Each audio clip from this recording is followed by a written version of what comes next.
जी अस्सलाम वालेकुम। सबसे पहले बहुत शुक्रिया कि आप इंटरेस्टेड हैं इस कोर्स करने में। ये बहुत ही अच्छे लेवल का और एडवांस लेवल का कोर्स है। सबसे पहले मैं गाइड कर दूं कि ये किन लोगों के लिए, मैं इस क्लास में आपको बताने वाला हूं कि ये कोर्स किन लोगों के लिए है, उसमें क्या क्या चीजें सिखाई गई हैं और ये कितना बेनिफिट देगा आम जो है वो यूथ को। सबसे पहले चीज ये किसके लिए है, ये सबसे पहले जो 15 साल से लेकर 25 साल की एज तक के स्टूडेंट्स हैं, या वो स्टडी कंप्लीट कर चुके हैं या फिर वो जो है ड्यूरिंग स्टडी वो इस कोर्स को लेना चाहते हैं, ये उनके लिए। या फिर वो जो जॉब होल्डर हैं, ठीक है, जो साथ कहते हैं कि हम पार्ट टाइम कुछ स्किल सीख लें और स्किल सीखने के बाद जो है वो हम कंटिन्यू कर सकें, तो ये उनके लिए बहुत ही अच्छी चीज है। या फिर वो हाउस वाइफ है, वो कहते हैं कि हम घर में फ्री होती हैं ताकि हम आहिस्ता आहिस्ता कुछ चीज सीखें और अर्निंग के काबिल हो सकें, ये उनके लिए भी है। या फिर जो सऊदीया में या दुबई में जो कुछ लोग काम करते हैं और वो कहते हैं कि हम रात को फ्री होते हैं, थोड़ा टाइम सीख के तो हम ये फ्रीलांसिंग की सर्विस दे सके, तो ये उनके लिए भी बेहतरीन कोर्स है। या फिर जो बिजनेस ओनर है, स्मॉल बिजनेस ओनर है,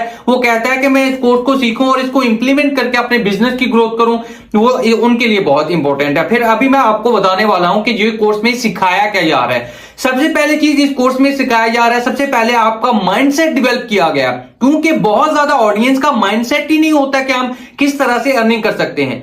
बहुत ज्यादा ऑडियंस कहेगी ये रिकॉर्डेड कोर्स है। भाई रिकॉर्डेड कोर्स नहीं है, ये रिकॉर्डेड कोर्स है जरूर है, लेकिन इसमें जो इंफॉर्मेशन दी गई है वो आपको वो लाइव कोर्स से कम नहीं है।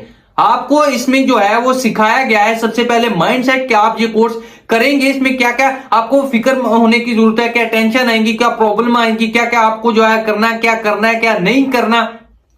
दूसरे इंस्टीट्यूट में और इस कोर्स में क्या डिफरेंस है ये बताया गया है, क्योंकि बहुत ज्यादा इंस्टीट्यूट वाले जस्ट इंसान को स्किल सिखा देते हैं, माइंडसेट ही डेवलप नहीं करते कि आपको क्या करना है, गोल सेटिंग क्या करनी है, टाइम को किस तरह से मैनेज करना है ड्यूरिंग वर्क, आपका वाई कितना इंपॉर्टेंट है, आपने डिसिप्लिन किस तरह से रहना है, आपने कंसिस्टेंट और पेशेंट किस तरह से इस फील्ड में रखना है, ऑनलाइन फील्ड में ऑनलाइन पैसा कमाने के लिए। तो क्लाइंट की प्रॉब्लम को किस तरह से पढ़ना है, ऑडियंस को किस तरह से समझना है। स्किल सीखना पर्पज नहीं है, स्किल से पैसा कमाना पर्पज है। तो वो सारा इस चीज में ए टू जेड जो है वो बताया गया। माइंडसेट पहले मॉड्यूल में जो है वो बताया गया। 7 मॉड्यूल के ऊपर जो है ये कोर्स डिपेंड है और 40 घंटे से ज्यादा की जो है वो इसमें रिकॉर्डिंग है। 70-80 जो है वो इसमें रिकॉर्डेड लेक्चर हैं। और उसके बाद इसमें पहले मॉड्यूल में आपको इंट्रोडक्टिव मॉड्यूल है, जिसमें आपको वाई कितना इंपॉर्टेंट है, आपको ये काम क्यों करना चाहिए वो बताया गया, क्योंकि everything is going to online, e commerce, social media marketing, वो है ग्राफिक डिजाइनिंग इंपॉर्टेंट स्किल है जो इसमें सिखाई गई है। कैपकट की एडिटिंग इंपॉर्टेंट स्किल है जो सिखाई गई है। उसके बाद जो है वो वीडियो एडिटिंग हम किस तरह से कर सकते हैं, वो क्लाइंट किस तरह से लेके सकते हैं, या फिर आप सोशल मीडिया मार्केटिंग फेसबुक के थ्रू क्लाइंट किस तरह से ले सकते हैं, वो सारी चीजें इसमें जो है वो गाइड की। मॉड्यूल 1 में बेसिक कैनवा की पोस्ट बनाना, वीडियो एड बनाना,